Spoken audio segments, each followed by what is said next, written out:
द्वारा दरअसल जो जवाब है वो दिया जाता है, लेकिन सीबीआई के हाथ अब तक क्या कुछ लगा है ये भी सिलसिलेवार तरीके से हम यहां पर आपको बताते हैं। सीबीआई ने 3 दिन में 10 से ज्यादा लोगों के बयान दर्ज किए हैं। सीबीआई ने आरोपी और परिवार के बयान दर्ज किए हैं। इस दौरान सीबीआई ने फूड डिलीवरी बॉय उसका भी बयान दर्ज किया है। संदीप घोष और कुछ डॉक्टर्स के बयान भी लिए गए हैं। लार्जर कॉन्स्पिरेसी के तहत मामले की जांच की जा रही है। रेप हत्याकांड में सीबीआई को अलग अलग लीड मिली है और उन लीड्स को जोड़ा जा रहा है, उन डॉट्स को जोड़ा जा रहा है। पूछताछ के लिए 30 से 35 लोगों की एक लिस्ट बनाई गई है। मृतक डॉक्टर के जो दोस्त हैं उनसे भी पूछताछ होगी। अभी कुछ लोगों से पूछताछ हो चुकी है, कुछ लोगों से पूछताछ नहीं हुई है। कोलकाता पुलिस के जांच अधिकारी से भी होगी पूछताछ। तो ये वो लीड जो अब तक मिली है, उसी बेसिस पर आगे जो सीबीआई है वो दरअसल अब अपनी जांच को आगे बढ़ा रही है। तो ये तो बात हुई कोलकाता की। अब आगे बढ़ते हैं और अब हम बात करते हैं कि नफरती मंशा पर किस तरह चला बुलडोजर।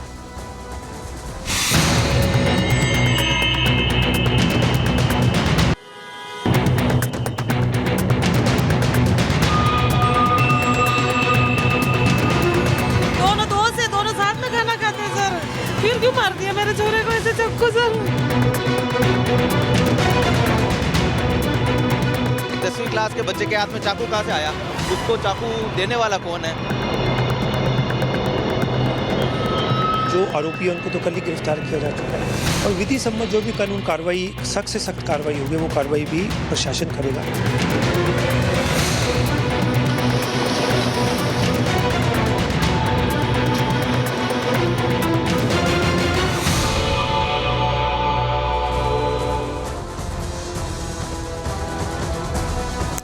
तो ये हम आपको दिखा रहे हैं, ये मेरे ठीक सामने आप यहां बुलडोजर देख रहे हैं। उदयपुर में एक बार फिर से कन्हैया लाल पार्ट 2 हम इसको कह रहे हैं। एक बार ठीक उसी तरह की घटना जो है वो सामने आती है और यहां एक स्कूल में छात्रों के बीच चाकूबाजी हो जाती है। ये मामला आप देखिए, छोटी सी एक झड़प के साथ ये पूरा मामला शुरू होता है और ये झड़प इतनी ज्यादा बढ़ जाती है कि बात चाकूबाजी तक आ जाती है और फिर उसके बाद एक्शन कुछ इस तरह से लिया जाता है कि जो मकान मालिक है, जो मोइन है, उसके घर पर बुलडोजर चलता है। बुलडोजर से ध्वस्त कर दिया जाता है जो आरोपी, क्योंकि वहां पर रहता था तो उस घर को ध्वस्त कर दिया जाता है। तमाम तरह की चीजें इस मामले पर भी निकलकर सामने आई है। बच्चे पर हमले के आरोपी का घर गिरा दिया जाता है। जिस तरह से हमला होता है, अब देखिए हमला पहले तो झड़प बहुत पहले से हो रही थी, लेकिन कल शुक्रवार के दिन क्या किया इस बच्चे ने कि अपने स्कूल बैग में चाकू रखाया और दोनों के बीच ये चाकूबाजी होती है और जो पेरेंट्स जो वहां पर शिक्षक हैं या फिर पेरेंट्स जो हैं उनको बाद में पता चलता है, तब जब वहां पर शोर मचता है, जब वो छात्र वहां पर घायल हो जाता है, तब उसके बाद उसको अस्पताल ले जाया जाता है। और उसके बाद किस तरह से जो आरोपी है, आरोपी मोइन के घर ये बुलडोजर चलता है, ये हम यहां पर आपको दिखा रहे हैं। राजस्थान सरकार की एक बड़ी कार्रवाई देखने को मिलती है और प्रशासन द्वारा, सरकार द्वारा ये बता दिया जाता है कि अगर नफरती बीज आप बोएंगे, अगर आप इस तरह की नफरत फैलाएंगे तो फिर उसका हश्र क्या होगा? उसका हश्र होगा बुलडोजर एक्शन।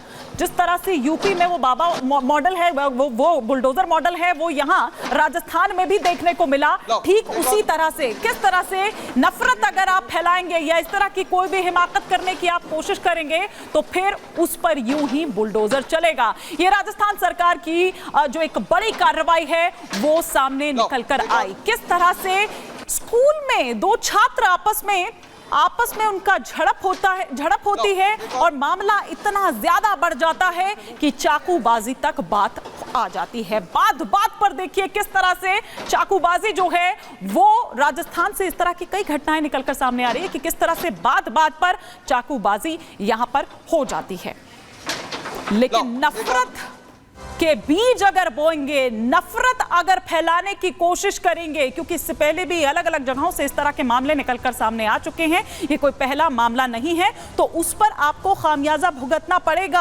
आप ऐसा नहीं कर सकते कि कुछ भी आपने अपराध किया और आप चुपचाप से निकल गए, बिल्कुल साफ होकर आप खुलेआम घूम रहे हैं। बता दिया सरकार ने ये कि बिल्कुल ऐसा नहीं होगा। इसी से जुड़ी क्या ये पूरा मामला है और विस्तार से समझने के लिए, समझाने के लिए हम आपको दिखाते हैं हमारे सहयोगी की ये रिपोर्ट।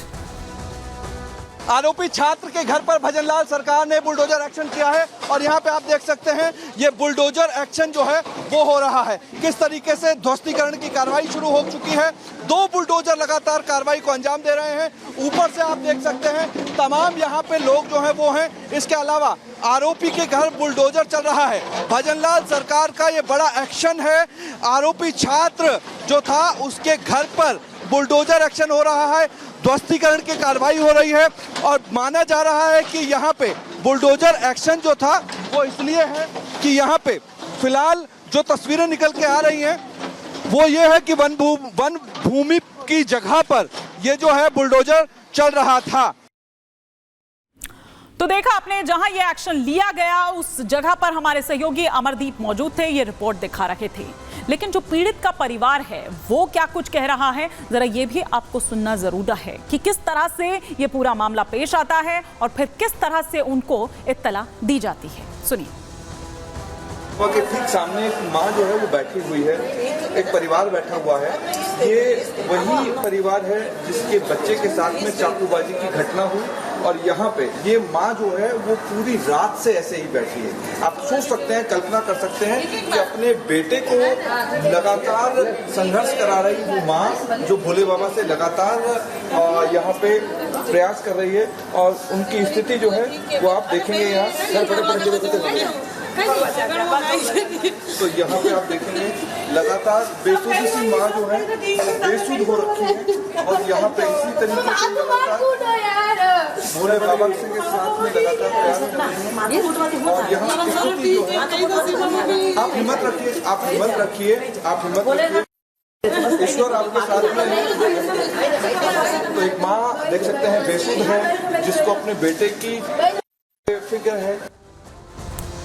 एक माँ की हालत को समझा जा सकता है। वो पूछ रही है कि मेरे बेटे को चाकू क्यों मारा। लेकिन आप ये देखिए कि दो छात्रों के आपस का ये झगड़ा है, लेकिन उससे पूरा प्रदेश जो है वो किस तरह से उबल पड़ता है, वो किस तरह से जल उठता है। ये नफरती जो पूरे यहाँ पर मंशा है वो किस तरह से पूरे उदयपुर को जलाती है। छात्रों के झगड़े में किस तरह सुलझा उदयपुर, ये हम आपको दिखा रहे हैं। सरकारी स्कूल के ये 2 छात्र थे जो आपस में भिड़ जाते हैं किसी बात को लेकर।